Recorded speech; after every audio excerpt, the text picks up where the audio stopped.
नियति बाय सीमा पार्ट 3। शिखा को नहीं पता वह कैसे सूटकेस लेकर कमरे से बाहर आई। घर में सन्नाटा था। रिया को विदा करके सब बेसुध सो रहे थे। वह चुपचाप घर से बाहर निकल गई। ठंडी ठंडी हवा शरीर को चुभ रही थी, लेकिन उसे कुछ महसूस नहीं हो रहा था। उसे नहीं याद वह कितना चली, कब उसे एक ऑटो दिखाई दिया और कब उस पर सवार होकर बस स्टैंड पहुंची। पौ फटने वाली थी। पहली बस भोपाल के लिए रवाना होने को तैयार थी। वह टिकट लेकर उसमें बैठ गई। होश उसे तब आया जब उसने अपने घर की घंटी दबाई। कॉलेज की छुट्टी थी, इसीलिए शालिनी घर में ही थी। अधिक आना जाना नहीं था, इसलिए हर घंटी पर दिमाग पर जोर देना पड़ता था, कौन हो सकता है। शिखा तो शाम से पहले नहीं आ पाएगी।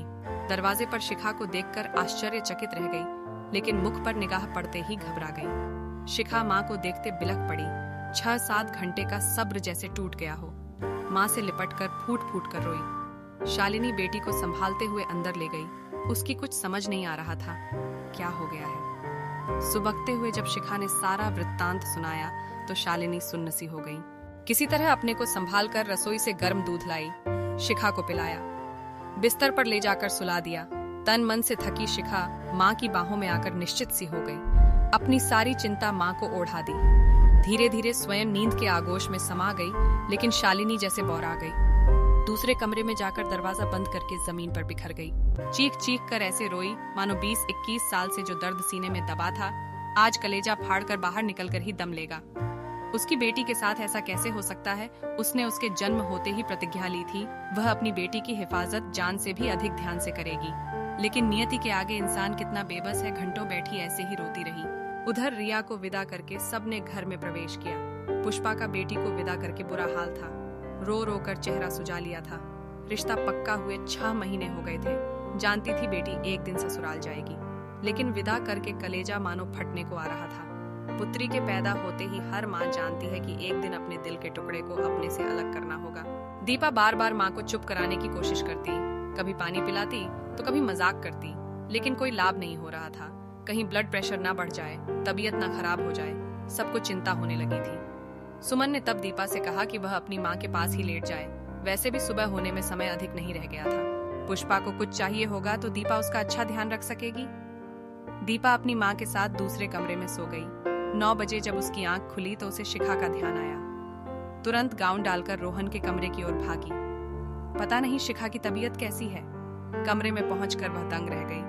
पलंग पर तो रोहन लेटा हुआ था। उसे अपनी आंखों पर विश्वास ही नहीं हुआ। शिखा कहाँ जा सकती है। रोहन तो बेसुध पड़ा था। वह यहाँ कैसे पहुंच गया, कुछ समझ में नहीं आ रहा था। हो सकता है जब शिखा सोने के लिए कमरे में आई होगी तो रोहन को देख किसी और कमरे में जाकर सो गई होगी। ऐसा सोचकर दीपा कोठी के प्रत्येक कमरे में झांक आई, लेकिन उसे शिखा कहीं नजर नहीं आई। अब उसे घबराहट महसूस होने लगी थी। वह दोबारा रोहन के कमरे में गई। झकझोर कर रोहन को उठाया। वह बहुत ही अव्यवस्थित था। उसके कपड़े भी अस्त व्यस्त थे, लेकिन दीपा की घबराहट बढ़ती जा रही थी। वह रोहन को जल्द से जल्द उठाना चाह रही थी। किसी तरह रोहन उठा तो दीपा पर ही झलाकर बोला, तेरी परेशानी क्या है? इतनी जल्दी उठाने को क्या हुआ है? रिया तो विदा हो गई है ना, मुझे सोने दे। दीपा चीखती हुई बोली, भाई शिखा को देखा क्या आपने? रोहन गुस्से से बोला, मुझे नींद से उठाकर तू अपनी सड़ी सी सहेली के बारे में पूछ रही है। मुझे क्या पता वह कहाँ है। देख, शायद मेरी पेंट की जेब में होगी। दीपा उतावलेपन से बोली, भाई मैं बहुत गंभीर हूँ। कल वह फेरे से पहले यहाँ सोने के लिए आई थी, लेकिन मैंने पूरा घर छान डाला। उसका कहीं अता पता नहीं है। भाई ध्यान करो, रात को क्या हुआ था जब आप यहाँ आए थे? वह यहाँ थी कि नहीं? आप 2 दिन पहले कैसे आ गए? रोहन नींदों में था, फिर भी बोला, मेरा काम समाप्त हो गया था। कोशिश की तो 2 दिन पहले की टिकट मिल गई। तुम लोगों को इसलिए नहीं बताया कि आश्चर्यचकित कर दूंगा। हवाई अड्डे पर एक परिचित मिल गया जो अपनी गाड़ी से इंदौर आ रहा था। मैं भी उसके साथ गाड़ी में चल दिया। रास्ते में उसने 1-2 पैग पिला दी। यहाँ आया तो थकान से बुरा हाल था, सिर भी दुख रहा था। सोचा 1 घंटे सोकर फिर मंडप में पहुंच जाऊंगा, लेकिन नींद ऐसी लगी कि अब तूने आकर उठाया है। अब तंग मत कर, सोने दे। मैंने तेरी किसी सहेली भेली को नहीं देखा। दीपा कमरे से बाहर आ गई। चिंता के कारण उसका मन व्याकुल हो रहा था। शिखा कहाँ गई होगी, उसकी कुछ समझ में नहीं आ रहा था। उसे लगा माँ पिताजी को बता देना चाहिए। तभी याद आया, शिखा के कपड़े तो कमरे में होंगे। दोबारा कमरे में गई तो देखा शिखा का अधिकतर सामान नदारद था। पता नहीं क्या हुआ होगा। कहीं रोहन को कमरे में देखकर सामान सूटकेस में डाल भोपाल तो नहीं चली गई। इतनी रात को कैसे जा सकती है? उसकी समझ में नहीं आ रहा था वह क्या करें। अगर फोन करके शालिनी आंटी से पूछेगी और शिखा वहां नहीं हुई तो उनका चिंता के कारण बुरा हाल हो जाएगा। इस बीच रोहन बाथरूम चला गया, मुंह हाथ धोने के लिए। इतने में सुषमा और पुष्पा कमरे में आए। पुष्पा आप संयत लग रही थी। आते ही पूछने लगी, शिखा कहाँ है? हम उसे कुछ तोहफा देना चाहते हैं, फेरों के समय भी नहीं दिखाई दी थी। दीपा की अब घबराहट के कारण जान निकल रही थी। रोते हुए बोली, माँ शिखा कहीं नहीं दिख रही है। तभी बाहर से चाची की आवाज आई, भाभी मेहमान जाने के लिए तैयार खड़े हैं, जिसको जो लेना देना करना है कर दो। पुष्पा दीपा की बात बिना सुने ही बाहर भागी, लेकिन सुषमा दीपा की हालत देख समझ गई मामला गंभीर है। सुषमा चिंतित स्वर में बोली, क्या कह रही हो? शिखा कहाँ जा सकती है? दीपा बोली, पता नहीं मासी, शिखा बहुत थक गई थी, फेरों से पहले कमरे में आ गई थी। रोहन भी तब तक उन दोनों के निकट आ गया था। उसे कुछ एहसास हुआ मामला क्या है और कितना गंभीर है। उसे एहसास हुआ रात को जो अनुभूति उसे हुई थी वह सपना नहीं हकीकत थी। वह समझ रहा था नशे में उसने यह सब कल्पना कर ली थी, लेकिन हकीकत में पलंग पर कोई लड़की लेटी हुई थी और उसने उसके साथ वह सब किया जो उचित नहीं था।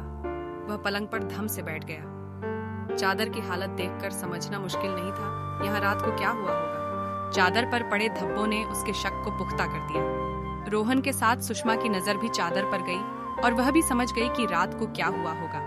वह सोचने लगी, हे भगवान, ऐसा कैसे हो सकता है? उसके बेटे से अनजाने में इतना बड़ा पाप कैसे हो सकता है? एक मासूम लड़की के साथ क्या कर दिया उसने? दीपा भी कुछ कुछ समझ गई थी क्या हुआ होगा। वह बोली, पता नहीं शिखा इस समय कहाँ होगी, इतनी दूर घर कैसे जा सकती है?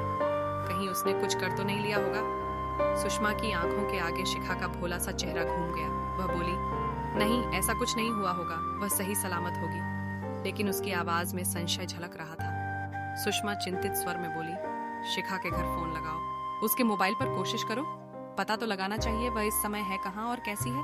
दीपा परेशान से बोली, शिखा के घर कोई फोन नहीं उठा रहा और उसका मोबाइल बंद है। सुषमा दुखी स्वर में बोली, यह तो ठीक नहीं है। ऐसा करो, तुम रोहन के साथ शिखा के घर जाओ। हमें सबसे पहले यह निश्चित करना चाहिए शिखा सुरक्षित अपने घर पहुंच गई है कि नहीं। मैं यहाँ रहती हूँ, मुझे कुछ ज्ञात हुआ तो मैं तुम्हें फोन पर बता दूंगी। सुषमा रोहन से बोली, अनजाने में सही गलती तुम्हारी है, वहां नरमी से बात करना, अपनी गलती की माफी मांग लेना। जो कहे चुपचाप सुन लेना, आगे क्या करना है बाद में सोचेंगे।